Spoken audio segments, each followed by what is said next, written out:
বলো good morning সবাই, কেমন আছো তোমরা? শীত তো এসে গেছে। হ্যাঁ, শীতকাল তো এসে গেছে। ওরে বাবালে, আমাদের ব্রেকফাস্ট হয়ে গেছে, একটু পরে আমরা নাই নাই করব। বলো, আজকে হচ্ছে ওয়েডনেসডে, ঠিক আছে? হ্যাঁ, পাপাও অফিস চলে গেছে, আমি এখানে খেলু খেলু করছি একটুখানি মাম্মামের সাথে। ব্যাস, ফোনটা খাচ্ছি, এটা দিদার ফোন। মাম্মাম খায় না, মুখে দেয় না বাবা, এটা মুখে দেয় না, নোংরা, ওটা বাজে জিনিস। তো তোমরা কেমনভাবে কাটাচ্ছ তোমাদের ওয়েডনেসডে? আমি তো আমার দুষ্টুমি করেই কাটছে, তাই না? চলো আজকের ভিডিওটা তাহলে এখান থেকেই শুরু করা যাক। মাম্মাম বলে দাও। আমার একটু ঘুম ঘুমও পাচ্ছে, তাই জন্য আমি আঙ্গুল চুষছি, কিন্তু মাম্মাম এখন ঘুম পাড়াবে না আমাকে আগে স্নান করাবে, তারপরে ঘুমাবো আমরা। এদিকে আয়, এদিকে আয়। সুপ্রভাত বন্ধুরা, কেমন আছো তোমরা সবাই? আশা করি সবাই ভালো আছো, সুস্থ আছো, আমরাও ভালো আছি। দেখতে আর আবার একটু ঠান্ডা লেগেছে, আবার নাক থেকে, গতকাল থেকে আবার নাক থেকে প্রচণ্ড সর্দি বেরোচ্ছিল। তো ডক্টর যে ওষুধটা দিয়েছিল সেটাই আবার আমি ওকে খাওয়াচ্ছি। দেখা যাক, আশা করি ঠিক হয়ে যাবে আমার মাম্মাম। আর এমনি আমরা সব ভালো আছি। আর যে পুজোতে গিয়েছিলাম, তোমরা নিশ্চয়ই ব্লগগুলো দেখেছো, ভীষণ এনজয় করেছি, খুব ভালো লেগেছে। একটু চেঞ্জ হয়েছে, নাহলে তো সবসময় বাড়িতেই চেঞ্জ হয় না। যাই হোক, রুটিনটা একটু চেঞ্জ ছিল। তবে দ্বিতীয় প্রথম দিন আমাকে ভীষণ বিরক্ত করেছে, মানে যেদিনকে গিয়েছিলাম। তবে সানডেতে একটুও কমফোর্টেবল হয়ে গেছে, যেহেতু দেখেছে সারাদিন, তো সবাইকে দেখে একটু চেনা হয়ে গেছিলো, একটু অভ্যস্ত হয়ে গেছিলো। আর যেহেতু অনেকগুলো বাচ্চাও ছিল, মিঠি ছিল, মিঠির অনেক কাজিন সিস্টার্স এসেছিল, তারও দিদিভাইদের সব ছেলেমেয়েরা ছিল, তো ও খেলতে ব্যস্ত ছিল। তো চলো আজকের ব্লগটা এখান থেকেই শুরু করলাম। এই দেখো, আজকে ব্রেকফাস্ট রুটি, এটা অর্ধেক খাওয়া হয়ে গেছে। ওখানে একটু বিট গাজরের তরকারি নিয়েছি, দিত্যা খাবে আমার সাথে, মাম্মাম বসেছে, তো ওর জন্য একটু নিয়েছি, ওকে খাওয়াচ্ছে অল্প অল্প করে। আর এটা আলুর তরকারি, সকালে জল খাবারে।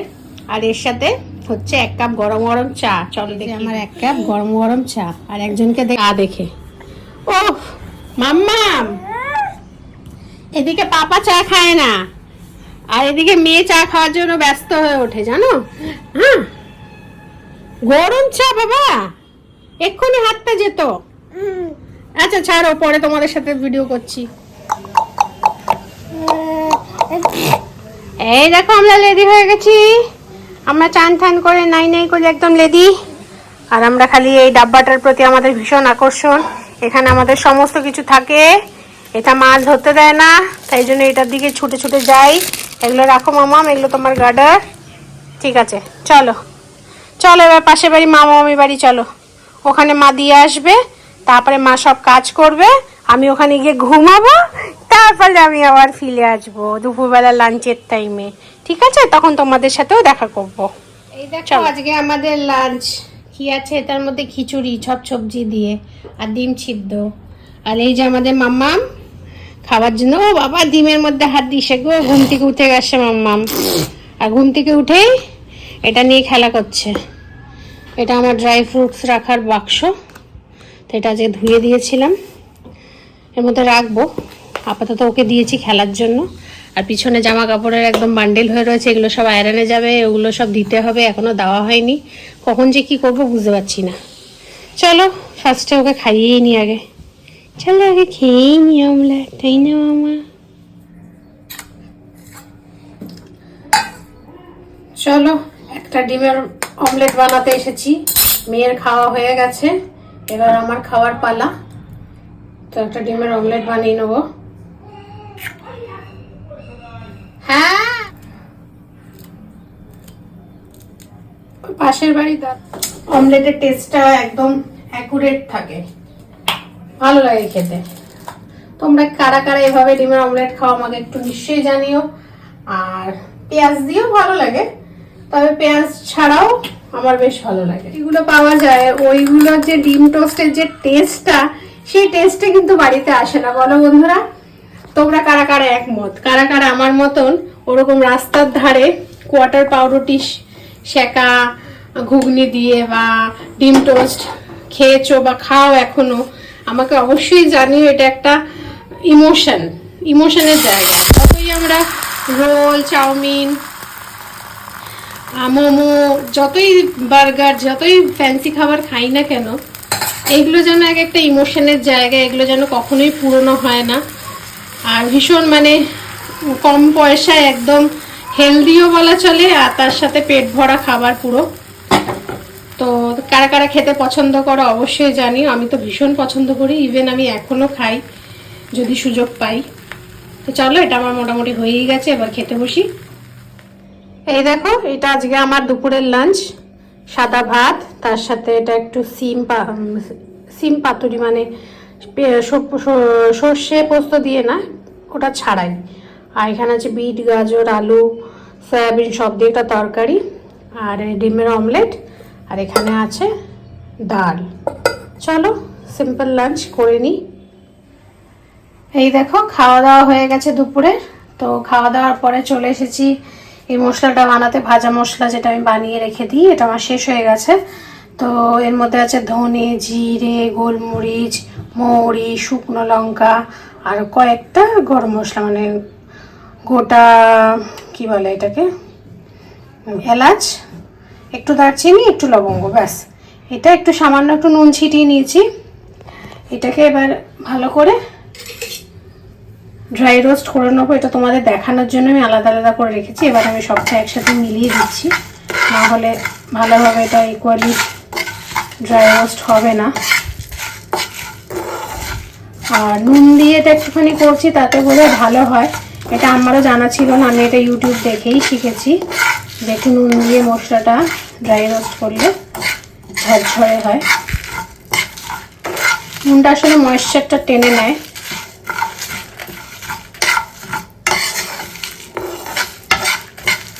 দুপুরবেলা ভাত ঠাত খেয়ে সমস্ত দুপুরের বাসন টাসন মেজে এখন এসেছি ভাজা মশলাটা বানাতে। মেয়ে ঘুমিয়ে পড়েছে, মেয়েকে ফলের রস দেওয়া হয়ে গেছিলো, ও খেয়ে দিয়ে ঘুমিয়ে পড়েছে। আমি এগুলো করি, আমার এখনও টুকটুক কিছু কাজ আছে। আমি ভাবলাম এই কাজগুলো যখন ঘুমোচ্ছে তো সেরে ফেলি, নাহলে না উঠে গেলে এখন এতটাই চঞ্চল হয়ে গেছে যে কোনো কাজই করতে দেয় না। মানে সবসময় ওর সাথে থাকতে হবে, ওর সাথে খেলতে হবে, গল্প করতে হবে। আর যে পাশের বাড়ির বৌদিরাও নেই, ওরা বিয়ে বাড়িতে ব্যস্ত। ওদের আজ একটা বিয়ে বাড়ি আছে সকাল থেকে, তো ওরাও নেই। ওরা থাকলে আমার অনেকটা হেল্প হয়ে যায়, ওরা ওকে রাখে, তো আমার কাজগুলো আমি করে নিতে পারি। মা তো অতটা সামলাতে পারে না, মার সাথে পেরে ওঠে না।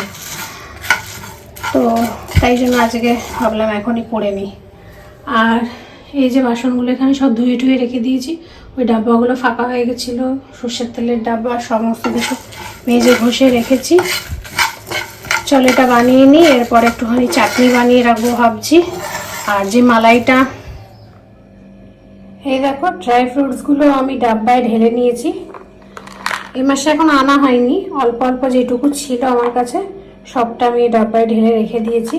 এটা আমি ফ্রিজে রেখে দিই অ্যাকচুয়ালি। এটা আমার সবসময় ফ্রিজেই থাকে, কেননা রেখে দিলে না ভালো থাকে, অনেক দিন ধরেই ভালো থাকে। এই দেখো একটা কাজু আছে, কিশমিশ আছে, এখানেও কিশমিশ আছে, এটা কালো আঙুর, আর এখানে কিছু আমন্ড আছে।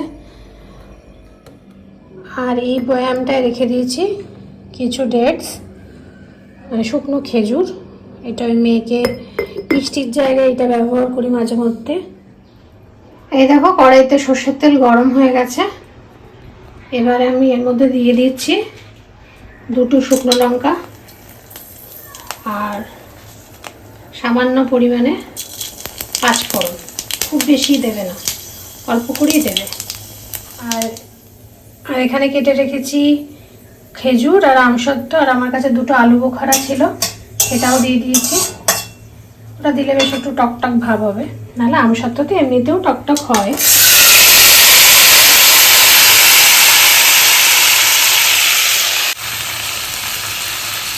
এবার দিচ্ছি সামান্য একটুখানি হলুদ গুঁড়ো, আর দিচ্ছি একটু কাশ্মীরি লঙ্কা গুঁড়ো। এগুলো না দিলেও চলে, আমি দিচ্ছি একটু রঙটা ভালো হয়, আর কিছু না। এই চাটনিটা আমার বান্ধবীর শাশুড়ি, মানে যে বান্ধবীর বাড়িতে গেছিলাম কালী পুজোয়, পায়েলদের বাড়ি, ওর শাশুড়ি ভীষণ ভালো বানাতো। আমার রান্না খুবই ভালো, খুব কমবারই খাওয়ার সুযোগ পেয়েছি, বাট ভীষণ ভালো বানাতো কাকিমা। তবে ওই কোভিডের সময় উনি কোভিডে আক্রান্ত হয়ে মারা গেছেন। তো কোভিডের সময় কত লোকের কত আপনজনরা চলে গেছে বলো, মানে যাদের যাওয়ারও কথা নয়। আমরা ভাবতেই পারিনি কোভিড নামক কোনো একটা মহামারী আসবে, সেটা সাক্ষী আমরা হয়ে থাকবো, আবার সেখান থেকে বেরিয়েও আসতে পারবো, এটাও বোধহয় আমরা কোনোদিন আবার স্বাভাবিক জীবনে ফিরবো, এটা বোধহয় আমরা কোনোদিন ভাবিনি। ওই মানে কালের নিয়মে সব কিছুই বোধহয় পরিবর্তনশীল। তো ওই খারাপ সময়টাও কেটে গেছে ভগবানের দয়ায়, আর আমাদের ডাক্তার নার্স এদের সমস্ত অক্লান্ত পরিশ্রমে। যাই হোক, বিজ্ঞানীদের কিছু তো ভ্যাকসিন এসেই ছিল, কিছুটা হলেও হয়তো আমরা তার জন্য লড়াই করতে পেরেছিলাম। তো যাই হোক, ওই কাকিমা ভীষণ ভালো এই চাটনিটা বানাতো জানো তো। আর ওদের বাড়ির গাছের গন্ধলেবু তো ভীষণ সুন্দর, মানে গন্ধ তো ভীষণ ভালো, মানে আমি ওরকম গন্ধলেবু বহু বছর খাইনি, মানে বাজারে তো কিনতেই পাওয়া যায় না। তো ওই গন্ধলেবুটা ওপর দিয়ে একটুখানি মানে শেষে স্কুইজ করে দিত, ওই যে গন্ধটা যে কি অদ্ভুত খেতে লাগতো তোমাদের বলে বোঝাতে পারবো না। এই দেখো জল ঢেলে দিয়েছি, আর এর মধ্যে নুন দিয়ে দিয়েছি। এবার দেবো একটু গুড়, তোমরা চিনিও দিতে পারো, আবার চিনি গুড় মিশিয়েও দিতে পারো। দেখি আমি কিছুটা গুড় দেবো, আর ভাবছি 1 চামচ চিনি দেবো, ব্যাস আর লাগবে না। যদি লাগে তখন একটু চিনি দিয়ে দেবো। এটা এবার হোক, ফুটুক, একদম আঠালো হবে, তারপরে আর লাস্টে ওপর দিয়ে ভাজা মশলা দিয়ে দেবো। আর একটু, আমার কাছে তো ওই গন্ধলেবু নেই, আমার কাছে পাতিলেবু আছে, পাতিলেবুই দিয়ে দেবো। পাতিলেবু দিলে কি হবে, একদম জমবে না, একটু পাতলা থাকবে। আর এখানে ভাজা মশলাটাও আমার হয়ে গেছে, এটা বন্ধ করে রেখে দিয়েছি, একটু ঠান্ডা হোক, তারপরে আমি পিষে নেবো। আর এইটাই লাস্টে এর উপর দিয়ে একটু ছড়িয়ে দেবো। চলো, চাটনি আমার হোক, তো করতে একটু সময় লাগবে, 10-15 মিনিট লাগবে। ততক্ষণ এসেছি একটুখানি কোমরটা সোজা করে নিই। সেই সকাল থেকে উঠি, বিশ্বাস করবে কিনা জানি না, মানে আমি আর শুইও না বসিও না, শোয়া তো থাক, বসিও না, কন্টিনিউ কিছু না কিছু ঘরের কাজ লেগেই থাকে, কন্টিনিউ হতেই থাকে। এই এখন প্রায় 3:30-4টে বাজছে, হ্যাঁ প্রায় 3:30 তো বাজেই, 3:30 না 4টে বাজে।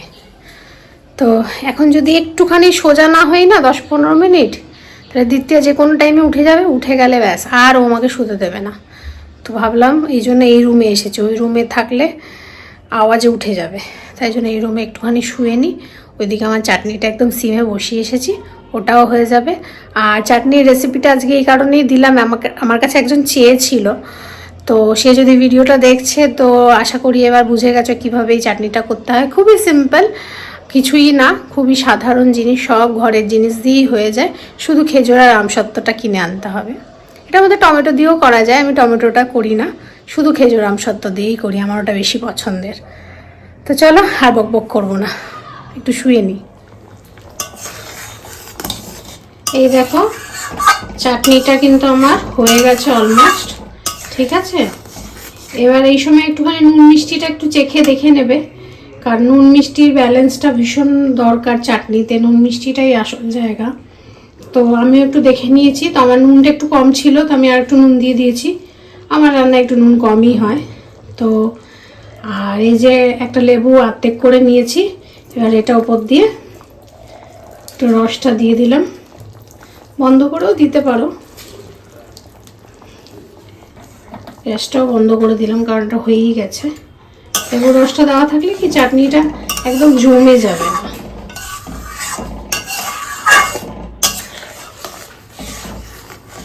খুব বেশি আঠালো করি না, একটু ঝোল রাখি, কারণ ঝোলটাই বেশি ভালো লাগে খেতে আমার, যে কোনো চাটনিরই, সে আমের পাতলা চাটনি বলো আর এই ধরনের চাটনিই বলো। কারণ বিয়ে বাড়ি বা অনুষ্ঠান বাড়িতে যে একদম গাঢ় করে দেয়, আর একদম এই ভাজা মশলাটা দেওয়াতে না একদম টেস্টটা পুরো চেঞ্জ করে দেয়, মানে বলে না গেম চেঞ্জার, এই চাটনিতে ভাজা মশলাটা একদম গেম চেঞ্জারেরই কাজ করে। মানে স্বাদটাই পুরো চেঞ্জ হয়ে যায়। ভাজা মশলাটা না দেওয়া পর্যন্ত না কেমন একটা পানসা, একটা ফিকে ফিকে লাগে, কিন্তু যেই তুমি ভাজা মশলাটা দিয়ে দেবে, বা তুমি পাঁচফোড়ন গুঁড়ো করেও দিতে পারো, পাঁচফোড়নটাকে শুকনো খোলায় ভেজে ওটাও গুঁড়ো করে দিতে পারো। আমার কাছে ভাজা মশলা না থাকলে আমি তাই করি।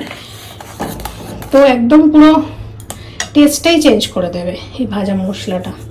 আমার তো ভীষণ ভালো লাগে। তোমরাও বানিয়ে রেখো, অনেক কিছুর সাথেই এই ভাজা মশলাটা তোমরা ইউজ করতে পারবে। অনেক তরকারি, ইভেন চিকেন টিকেনও যায়, খুব ভালো লাগে খেতে। চলো, এটা আমার হয়ে গেছে, ভাজা মশলাও রেডি। এটা একটা কৌটোয় ঢেলে নেবো, এটা একটু ঠান্ডা হোক, তারপরে রেখে দেবো। এবার বাকি ঘি বানানো।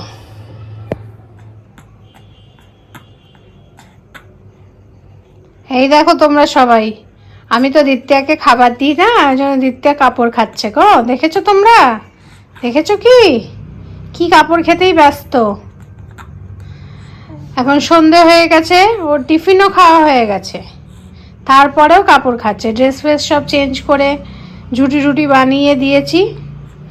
পাশে বাড়ি একটা বাচ্চা মেয়ে এসেছিল, ও একটুখানি কিছুক্ষণ খেলে চলে গেল ওর সাথে। এখন ইনি আঙ্গুল খাচ্ছে, সাথে কাপড়ও খাচ্ছেন। কি হয়েছে? সব সময় কোলে আসে না মাম্মাম, একটুখানি বসে খেলা করো। আমি যাই, কয়েকটা কাজ আছে একটু করে নিই। ঠিক আছে মাম্মা। মাম্মাম, তুমি আমার মাম্মাম।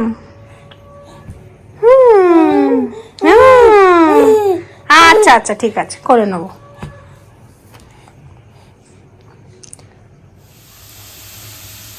এই দেখো, একটু রাতের জন্য বাসন্তী পোলাও বানাচ্ছি। হ্যাঁ, তুষার নিয়ে আসবে আমার জন্য ঠিকই, তো বলেছে মাংস নিয়ে আসবে, চিকেন বোধহয়, জানি না আমি। তো ভাবলাম ওটার সাথে খাওয়ার জন্য, রুটি তো রোজই খাই, আমি একটু বাসন্তী পোলাও বানাই। তুষার অতটা পছন্দ করে না বাসন্তী পোলাও, বাট আমার খুব ভালো লাগে, তো ভাবলাম আজকে আমার জন্যই বানাই। একটু বেশি করেই বানাচ্ছি, কালকে সকালে তাহলে অফিসে একটু নিয়ে যেতে পারবে। তো বাসন্তী পোলাও রেসিপি তো অনেকবার দেখিয়েছি, আর তোমরা জানো সবাই। চালটাকে আমি একটু আদা বাটা, একটু লঙ্কা গুঁড়ো, হলুদ গুঁড়ো, একটু ঘি সব দিয়ে মাখিয়ে রাখি।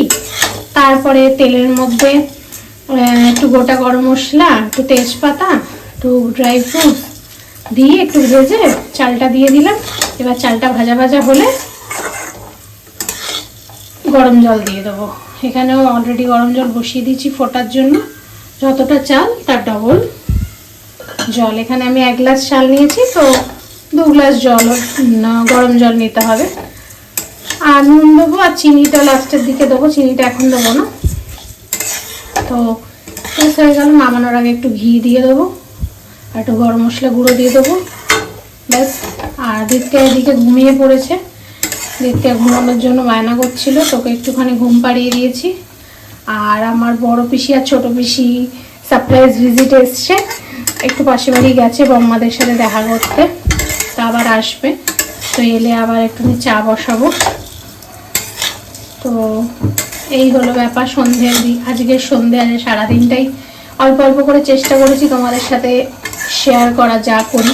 এবার সব কাজ তো দেখানো সম্ভব না, তাহলে একদম স্ট্যান্ডে ক্যামেরা লাগিয়ে রাখতে হবে, আর ভিডিও যে কত বড় হয়ে যাবে তার নেই ঠিক, যদি সব কাজ আমি ডিটেলে দেখাতে চাই। তোমরা যদি দেখতে চাও তো অবশ্যই কমেন্টে জানিও, আমি একদিন তোমাদের প্রপার ডিটেলে যা যা আমি সকাল থেকে কাজ করি সব তোমাদের সাথে শেয়ার করবো। তাহলে তার জন্য করতে হবে কমেন্ট। যাই হোক, এটা হোক, এটা ভাজা ভাজা আমার হয়েই গেছে। এবার জলটা দিয়ে দেবো, দিয়ে ঢাকা দিয়ে দেবো। এই দেখো, দুপুরবেলা যে চাটনিটা বানিয়েছিলাম সেটা এই স্টিলের স্টিলের এই ডাব্বাটায় রেখে দিয়েছি। আর এখানে মা কিছুটা নারকেল কুড়িয়ে রেখেছে, এখানে নারকেল কেটে রেখেছে। আসলে নারকেলগুলো না নষ্ট হয়ে যেত, তো দেখি কালকে কিছু একটা বানানোর ইচ্ছা আছে, যদি বানাই তোমাদের সাথে নিশ্চয়ই শেয়ার করার চেষ্টা করব। চলো আপাতত এগুলো ফ্রিজে রেখে দিই। এই দেখো তোমাদের দিত্যা কি করছে, নান্না ঘরে চলে এসেছে ঘুম থেকে উঠে, আমার সাথে বাতি খাচ্ছে, কোলে উঠবে। ওকে কোলে নিয়ে রান্না করা সম্ভব বলো তো তোমরাই? আর এই দেখো, আমার বাসন্তী পোলাও একদম কমপ্লিট হয়ে গেছে। অল্প পরিমাণে বানালে না একদম সঙ্গে সঙ্গে খুব ঝুরঝুরে হয়, কিন্তু যখনই বেশি পরিমাণে বানাই তখনই ঝুরঝুরেটা একটু কম হয়। ঠান্ডা হলে আবার ঝুরঝুরে হয়ে যায়, কিন্তু গরম অবস্থায় একটুখানি যেন মনে হয় যেন ডালা পেকিয়ে গেছে। তো এখন এখানে আর কিচ্ছু দেবো না, খালি এই ঘিটা একটুখানি দেবো, এই ঘি, ব্যাস, আর কিচ্ছু না। চলো বন্ধ করে দিই, নাহলে দিতে কাঁদছে। এই দেখো এখন রাত্রি 11:30 বাজছে, এখন তুষার এসে পৌঁছালো। ঠিক আছে, এই আমার বাসন্তী পোলাও যেটা বানিয়েছিলাম, চলো প্লেটে বেড়ে নিই।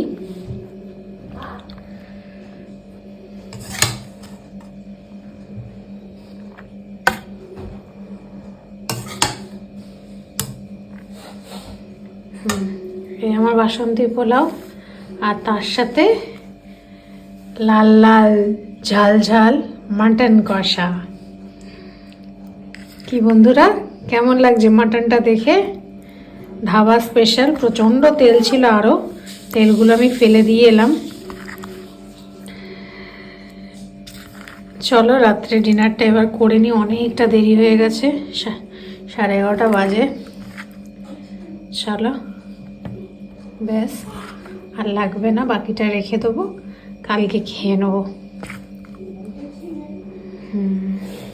টেম্পটিং লাগছে না? আমার তো নিজের প্রচণ্ড খিদে পেয়েছে, আজ সন্ধ্যেতেই কিছুই খাইনি। চা করবো ভেবে কতবার কিচেনে গেলাম, কিন্তু চাটা আর আলটিমেটলি করে ওঠা হয়নি।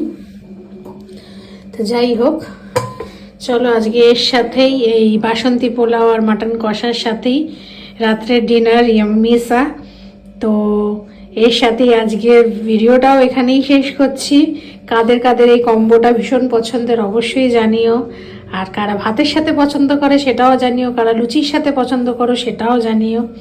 তো যাই হোক, আমার সবের সাথেই পছন্দ, তো সবের আলাদা আলাদা টেস্ট হয়। তো আর আজকে অনেক কিছুই দেখানোর চেষ্টা করেছি, অল্প অল্প করে যেটুকু পেরেছি। তো আশা করি যদি ভিডিওটা তোমাদের ভালো লেগে থাকে তো প্লিজ ভিডিওটা ছেড়ে যাওয়ার আগে একটা লাইক করে দিও।